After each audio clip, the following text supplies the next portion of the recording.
Well, another episode of Against the Current, Brandon.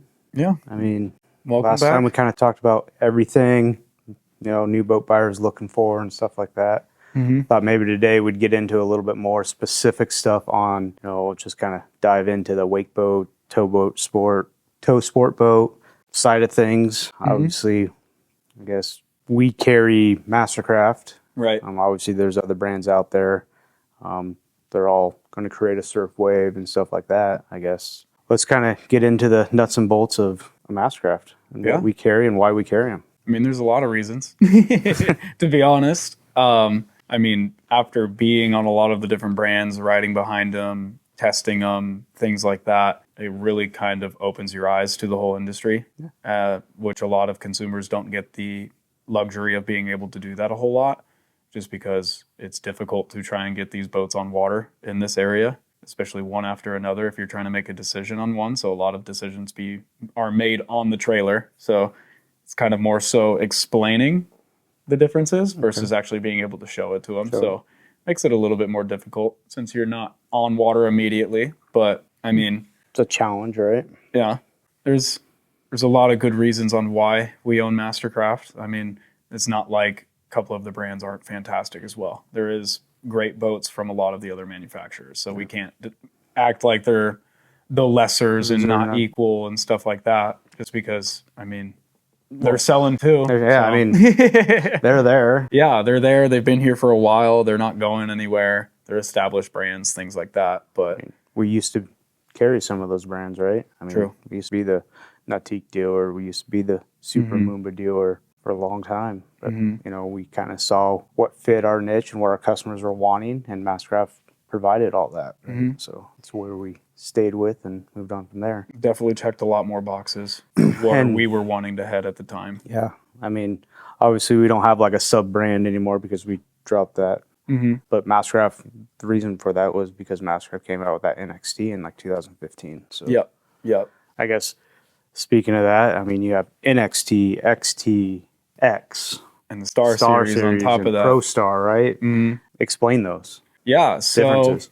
I mean, starting from the bottom, the NXT series, where they put them, but it is your first step into luxury. I mean, it is not a compromise. It's not a sub-brand. It's not something where you're missing out on everything because you're not jumping into one of these upper-level boats for any reason. So, I mean, you're getting the same build quality as their $500,000 models. You're getting the same parts and materials. It's the same motors, the same transmissions, everything like that, down to your seat material. So it's not like you're getting a cheaper built boat because you're buying the bottom of the barrel, so to speak, from the brand.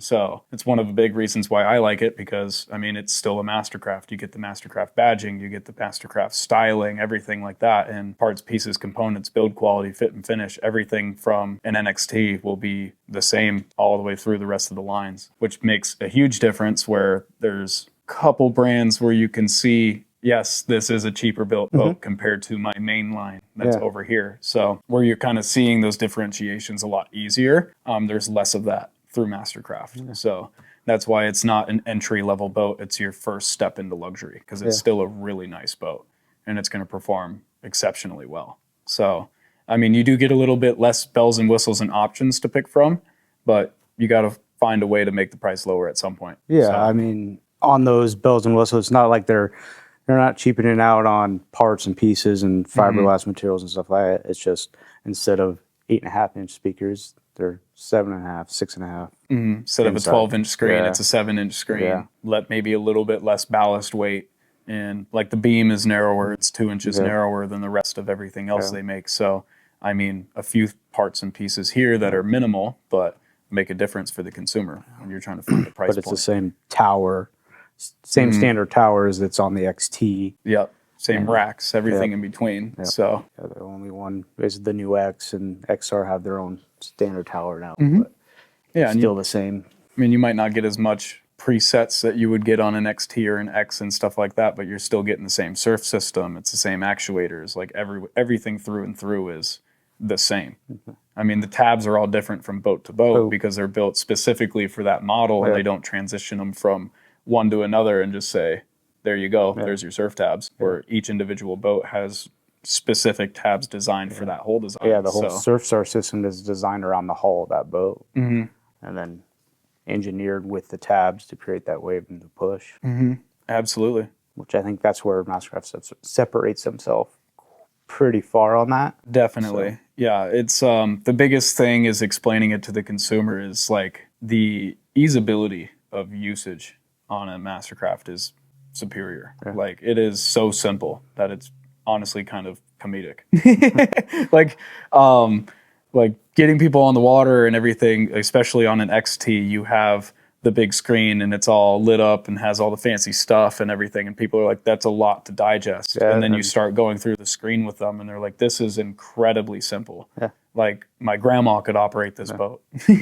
Like it's that easy to do it. We need more grandmas out there. Well, yeah, I would love that, but you know, Hey, it's how it goes sometimes. But I mean, as simple as, especially with the new SurfStar system and upgrading to the full 12-inch screen with the rotor dial encoder and everything like that, it is one button press, you pick your wave size and click it in, and the boat's setting itself up for surfing. So it is about as easy as it comes from anything I've ever had to attempt to set up. So, but you're not getting into the encoder and everything until XTs.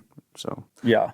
So the jump from NXT, entry into luxury is what we like to say. So what's that jump into it? Like, what are they getting? Well, other than what the NXT won't have, which is the rotodial encoder, the 12-inch screen, things like that. I mean, it's a deeper boat. When you get to the XT, it's much taller freeboard. It's a heavier boat. You're getting more ballast weight to it as well, more technology. You get a standard rear view camera in the tower. You're getting everything down to, I think, a more ergonomical interior personally, but it's just because there's more space.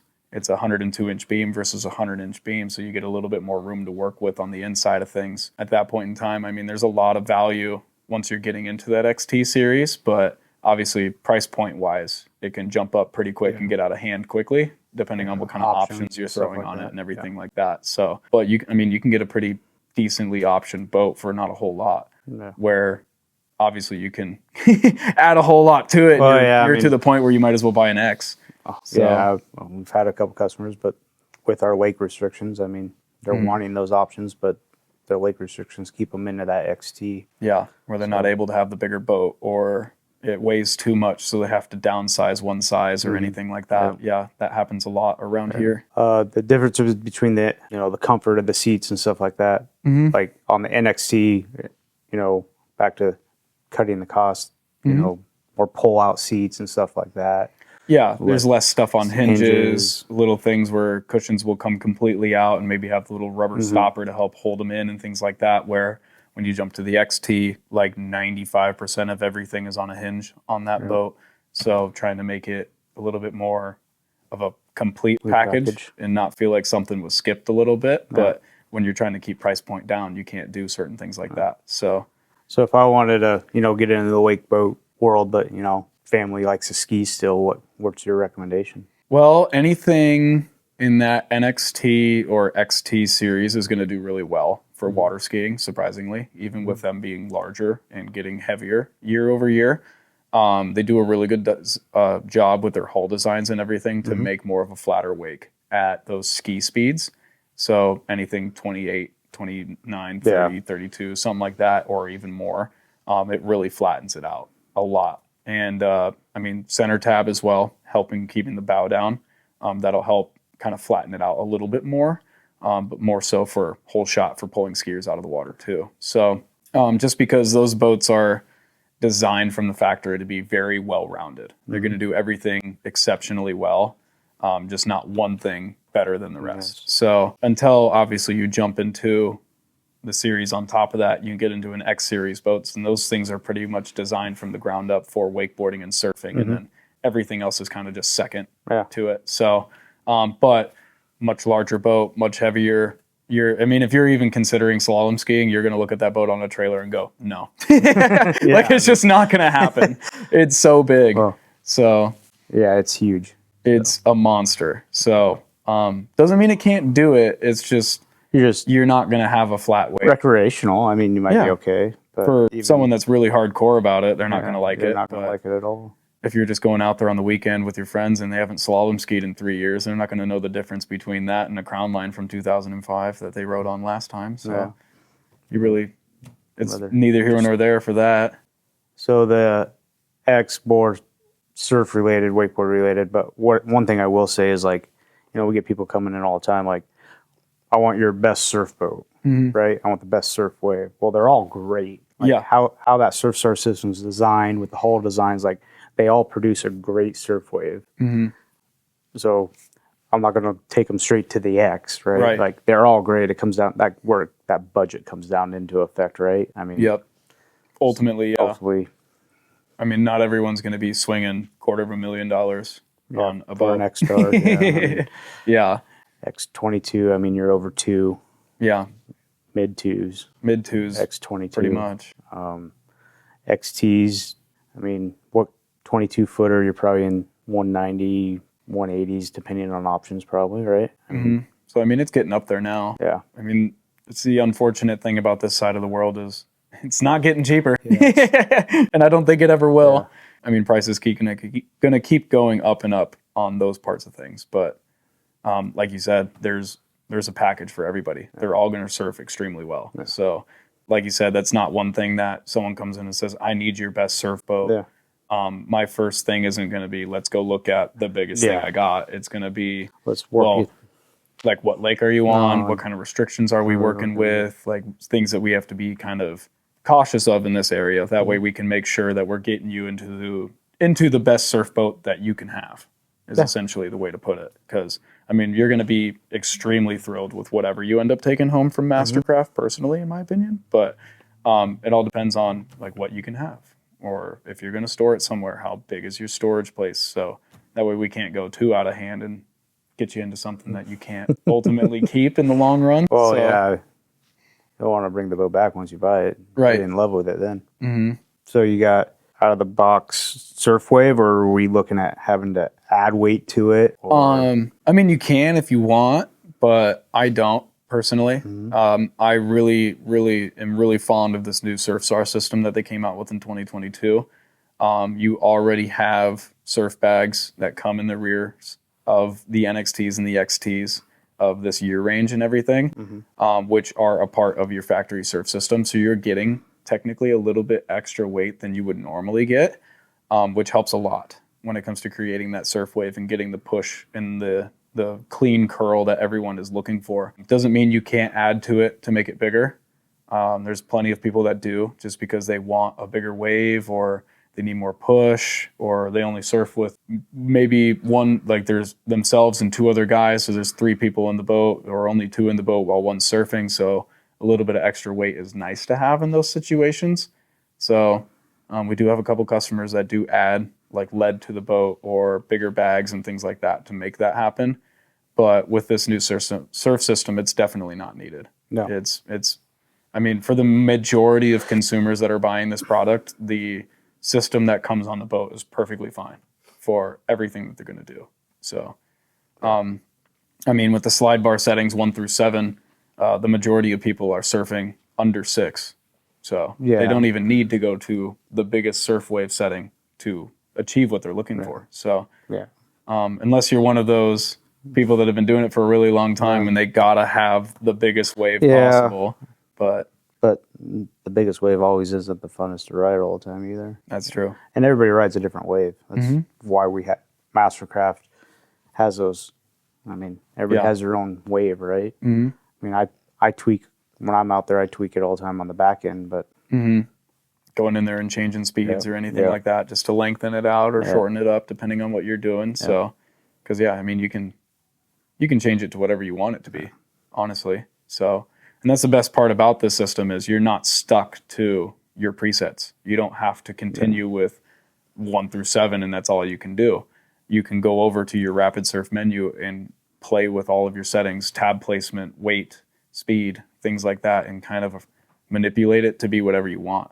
And then you can save that preset within your settings and everything. So that way you can go back to it and surf it again when you want to. So different things like that definitely help out and differentiate MasterCraft from a lot of different people. So is that customizability. And not only that, but how quickly it works too.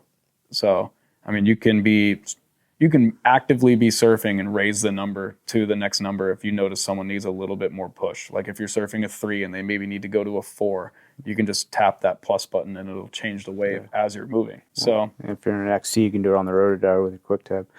What's that doing if you switch from like, they're on a 4 and you switch it to a 5, what's that doing? Yeah, it's changing the tab placement. So it's either going to raise it or lower it depending on what number you go to help either shorten the wave or lengthen the wave and make it easier to ride. So all depends on what you're looking for, but it's also going to change your speed and everything else in between. So it's automatically doing everything for you that in the past where you had to go in and manually do one at a time and just to adjust them and take the time out of your day to really dial it in, where now you can go off of a base preset and be like, I really love a 5, but I wish it was just a tad bit longer. So then you can go into the speed, raise the speed up a little bit, and it'll naturally lengthen that wave for you.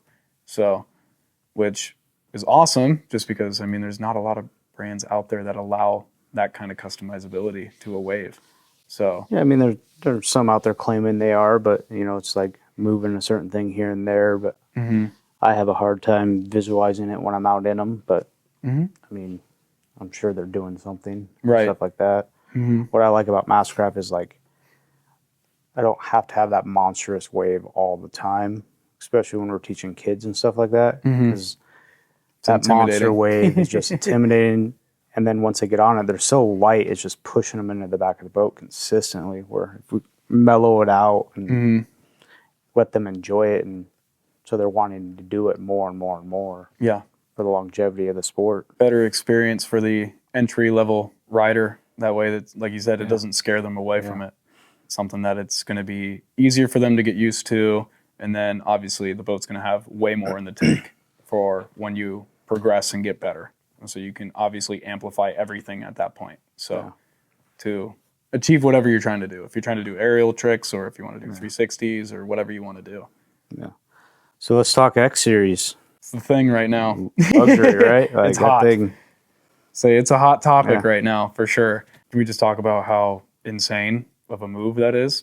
Yeah, I mean, from the old huge. X Series to what it is now, I mean, that was a major jump. I mean, it's right in line with everybody else's top tier product that they're making. And this isn't considered the Halo project. No. So that's the craziest part to me, is you're getting the styling of what you would see in something like a Paragon or an M240 or anything like that. And the XStar. Maybe even further along. I mean, it's very similar to the XStar. Yeah. Very, very similar. They pulled the DNA from it, right? Yeah.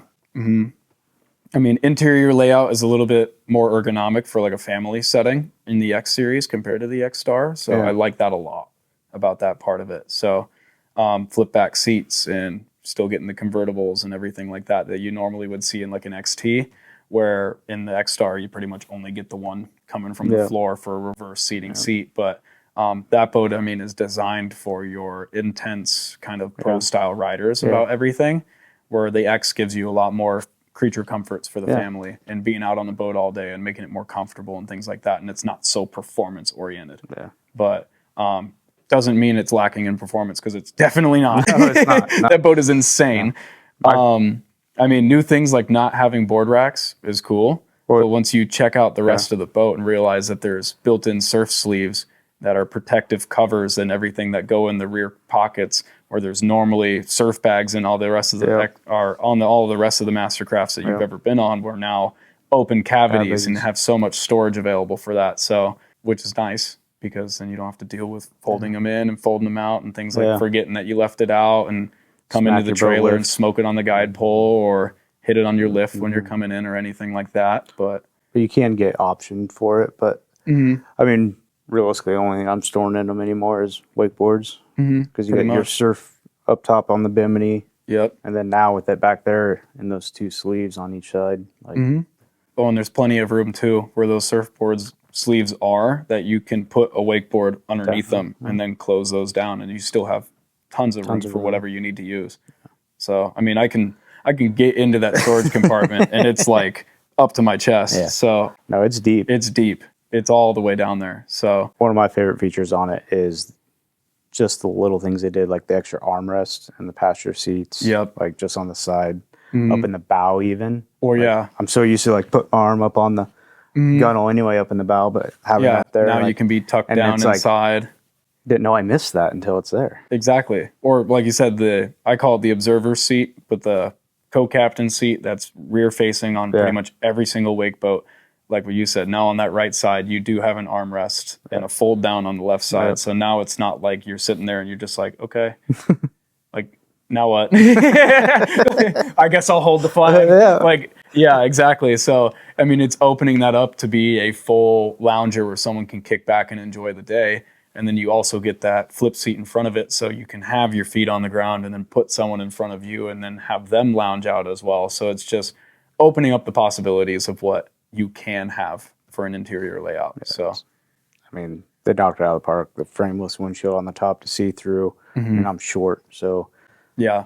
I mean, recessed speakers that are now behind covers that blend in with the whole sidewall and design of the boat. So unless you're looking for them, you will look right over top of them every single time, which is really cool. Where normally you just see the cones on every boat and it's just in your face. And some people, because it's an open vent, will want to kind of poke them or anything like that. So I think that portion is really cool because it really cleans up the inside look of the boat, makes everything look super sleek, super luxurious, really tied together and like it's very thought out. Yeah. That's the one thing you get in that boat and you're like, there's not one corner that was missed. Like every single portion of that has been thoroughly thought out of that boat. Yeah. It's very impressive. Very impressive indeed. Like it's crazy, really. I mean, when they said they were redesigning, I'm like, sweet, you know. I've seen redesigns over the years and stuff like that. But this was like they knocked it out of the park. Knocked it out of the park. Like, yeah. It is awesome. Incredible. I mean, 4 camera system, surf subs, rear facing speakers that are firing right at the surfers, like from the transom, all of this stuff that you don't see on a whole lot of boats. Bow camera. Bow camera, tower camera, standard, just like, well, standard bow camera isn't like everything else, but and then you can upgrade to the 2 cameras in the rear to see each side of the surfer. Awesome. Max audio. Yep, max audio. It's insane. One of the best sound systems to ever hit the wake boat market. I mean, with the max audio, you're getting what, like 26 speakers total, 4 subwoofers, and it's like 5 amps. That out, but it's a lot. I mean, when they came out with it, I was like, what do you need that for? And then getting behind it and feeling it, it's like, okay, that's kind of cool. Like, so there's not very many boats that you can get into or surf behind. And when someone takes that volume knob and turns it up, that you just start feeling the thump of the music while you're surfing. Yeah, it's like normally that's something that happens when you're in the cockpit of the boat or only in the driver's seat because the subwoofer's right behind you. Yeah. It's everywhere. I mean, with the Meridian sound system they're using now with Soundstage with that immersive audio, I mean, it sounds like you're surrounded by it at all times, which is, I mean, they blew my mind with that. Yeah. So it is untouched. Is the way I would put it. I mean, a lot of people get it wrong because it's a lot of speakers and everyone's like, I gotta have the loudest sound system of all time. And it's like, I get that. Like, loud is cool, but loud is cool until you start making the speakers pop and crackle and things like that. Where with the MasterCraft stuff, the Meridian audio, I mean, even with the clip system as well before, they were really keen on you can go from 0 volume all the way to full volume and there's 0 distortion. And they brought that back with this Meridian system. Yeah. So, I mean, you can have that thing cranked to the moon and it sounds crystal clear, like you're at a concert. So it might not be volume-wise like the loudest thing you've ever been in, but it's definitely the best sounding sound system you'll ever hear. Well, and they came in and repositioned everything optimally for an open, you know, and they went through every model when Meridian came in. Like, say, just putting them in the right spot and angling them the right way, so that way it kind of hits the right pockets of where you would need the sound versus where you don't. So, versus just saying, that's a good spot for a speaker, putting one there. So it's, I don't know, it's really cool. As someone that loves loud music and audio stuff, it's one of those where when I'm in a boat with the Meridian system, I just find myself trying to play the music louder and louder each time. So it's pretty cool. So next, you go to the Star Series. Yes. XStar. The big dog. The big dog. The Halo. Yes. No corners skipped. You get everything. literally. Yeah. I mean, options are colors, interior seats, like what do you want your trailer to look like? And that's pretty much it. Yeah, They throw everything at that thing. Standard 6.2 supercharger. Yep, you get the supercharged motor, 630 horsepower, 665 foot-pounds of torque. I mean, it's everything. It's freaking nuts. The one we've been on that we had here for a little while, I mean, it was crazy. Yeah. Definitely the biggest surf wave I've ever surfed behind, and I was only surfing a 4. So, out of 7. So I was like, holy cow, like, it's a monster. Yeah. But, I mean, the presence on the water is untouched. Yeah. I mean, it grabs every eyeball. Even when it's driving down the road on the trailer, just pulling it from our lake back to the dealership, I mean, everybody is looking at you when you drive by with that thing. Like, what is that? Just because it is, I mean it's an attention grabber. The XStar, the OG. It's the holy grail. Yeah. So everybody knows the name, and it's not going anywhere. No. So Not at all. And you got the ProStar, the real OG. I mean, pretty much where it MasterCraft started, right? I mean, if you want a ski boat, that's the one. it's the one. I always compare that to driving a Corvette. Like, that is the closest thing that you can feel. Because, I mean, the wake boats keep getting bigger and wider and heavier. So, I mean, they feel like it when they're on the water, too. They're getting better at being more maneuverable with the weight and everything. But, I mean, it's still a big boat. I mean, that X22, though, I was pretty surprised how nimble that feels on the water. Absolutely. But ProStar, though. ProStar, though, I mean, you can reach out and put your hand in the water. Yeah. I mean, you're right there. You're sitting low. You're basically on the floor. And you have the same amount of horsepower that you would have in all the bigger boats. So, I mean, it's a rocket ship. That thing is a heck of a lot of fun to drive. But, I mean, yeah, if you're looking, I mean, if you're a diehard slalom ski guy and you need that direct drive and you still want something that is staying true to the soul of what they were back in, like, late 80s, early 90s when it was, like, the holy grail time frame of ski boats and everything. I mean, this is pretty much the best thing you can get right now. So... Which the ski world is kind of making a little comeback around here. It's definitely trying. I would say we're definitely getting more interest in ProStars. The ski, UNL Ski Club. UNL Ski Club. A lot of lakes not allowing the bigger boats. So now people are like, okay, we'll have more time to ski because there's less big boats on the water. It's clearer water, things like that.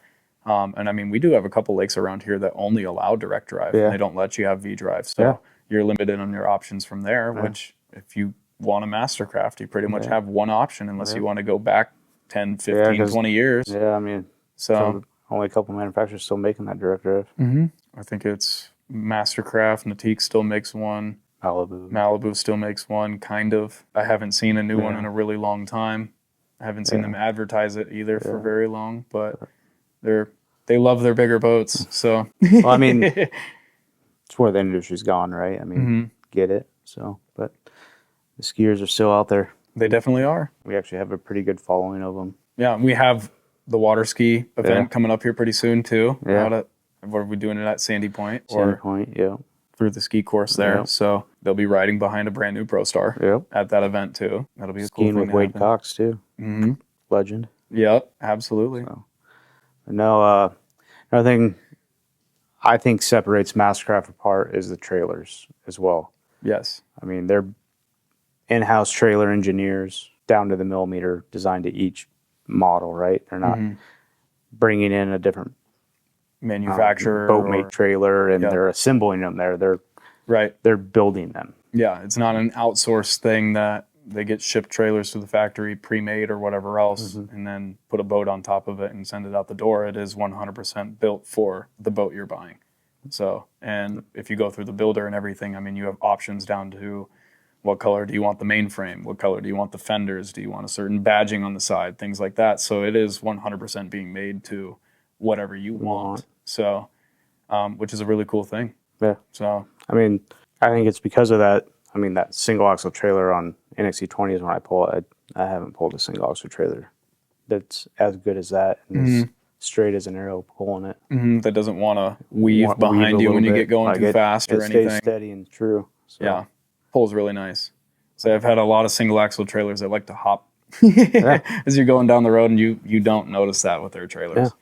Yeah. Warranty on, what's the warranty here? Yeah, so MasterCraft has a 5-year, pretty much a tip to tail coverage for the boat itself. And then the Ilmore motor has a 7-year or 1,000-hour warranty.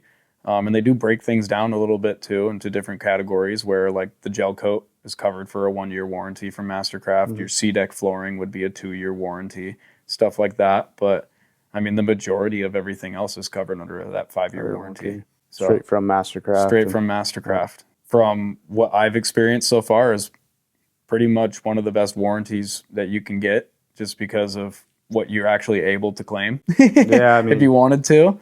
I mean, I've had almost my entire boat reupholstered because of seams pulling apart or anything like that, just from regular use. So things like that, where as they're long as covering you're caring things. for it the proper way and stuff like that, and not coming in with one big claim at Right. 2 days before your warranty expires. Like, Exactly. Yeah. Taking care of things as they come up and not letting it all pool up until the end of the 5-year time. So other than that, I mean, what would your recommendation for a first-time tow sport buyer be? like boat wise or boat-wise. Or not necessarily boat, series line. Like, okay. I'm a first-timer. I want to get into a MasterCraft brand. I'm a little budget conscious. All my buddies are telling me, you know, X, G, Of course. Supra. Yeah. I mean, they're seeing the Supra on the tours, or I mean, but where would my to fit me the best? What would your recommendation be? Well, with being a little price conscious and being a first time boater, I'm definitely going to probably start showing people the NXT line at that point in time, just because there's not a whole lot going on, so it's not intimidating to learn. It's very simplistic through the screen and easy to see and easy to understand and kind of use and move through to get it set up to how you want it to be. And then obviously price point wise comes in quite a bit lower than the rest of the lines that we carry, and then gets you into a full-fledged real towboat in a better package for what I would consider a beginner. With that being said, there is beginners that jump straight to the XT line because they look at an NXT and they're like, man, it's just too simple. Like, I like having all of this other stuff. I like playing around with it and kind of learning as I go and finding new features and things like that. Or they maybe like the layout better, or they want the seats in the rear of the transom and stuff like that, where you have to go to the next line to do that. So where there's a lot of times in the showroom too, where you start people on NXTs and they kind of just make the wrinkle face or not overly excited about it, and then as you're going through and building that value of the XT, you're kind of just like, yeah, this is what I need, because I might be a beginner, but in 5 years from now, if I keep this boat, I don't have to upgrade, because now I have everything I would have upgraded to. That's one way to look at it. Yeah, just because, I mean, if it's something you can do, then it's definitely worth it, in my opinion. So there's a lot of good stuff with the XT line. It's what I have, and it's what the majority of our buyers are buying. So it's one of those where it kind of fits doesn't have too much where it takes the price point out of control, but it doesn't have too little to where you feel like you're losing out on something. It's kind of that perfect middle ground. And since we're talking wake boats, kind of got to talk about, you know, the wake size and people not liking it, ruining shorelines. I mean, got to talk about wake responsibility, right? I mean, we try and educate our customers, 200 feet from shore. Keep your music down, respect others on the lake. Try not to do repetitive passes. I mean, I get our lakes are kind of small. Like it's going to be repetitive eventually. But if you say that 200 feet and keep your main surf wave away from the shore, I mean, that wave is depreciating down pretty good, right? So I'll say it's becoming less and less as it gets closer to shore. So the biggest thing is I always tell people is other than your immediate curl that's behind the boat, the rest of your rollers are just free floating rollers as they go. So they're designed to not break until they get to shore, like a natural wave would be when you'd see it in the ocean or on a bigger lake with a long shoreline or anything, versus where some boats will sit there and plow water like this and it's just pushing broken water all the way to the shore. They're gaining momentum as they go. Where the surf wave, once it crests, that's losing momentum. I'll say it's losing all of its force at that point in time. So that's why it's such a big thing. Is I always tell people too when I'm teaching them, if you're the only one on the lake and you're going to go out surfing, like, please just go down the center of the lake. It's going to be the deepest water. It's going to make you the best wave. It's going to make your life easier on everything. Happy. I mean, if you have to turn around and get a rider, you have plenty of space to do it. Those waves will be a lot less for your neighbors once they reach their shorelines and their docks and everything like that. So it's just a matter of educating people, and as well as proper lessons as well for an on-water orientation. Be like, hey, when the rider falls, turn this way instead of this way, or come off the throttle and let the push come past you and then turn around and go get them instead of doing a power turn and creating more wake and everything else, which is a big problem. A lot of people love to just keep on throttle and just rip the wheel around, but then you're still trying to make the wave as you're going back to the rider. So you're just making the bathtub effect the entire time. And on-water orientation is key, right? We do it with every MasterCraft on the water. Obviously, excitement of a new boat doesn't really sit with everybody, so we do a lot of second orientations or second deliveries, what we like to call them. Yep, whatever they need. Surf, we do a lot, right? I mean, making sure they're getting the most out of their boat and enjoying it, right? 100%. So, yeah. I know. Well, thanks for sitting down with us for another episode of Against the Current. Yeah. I mean, no fluff, just truth around here. I mean, thank you guys for tuning in, and check us out on the next one.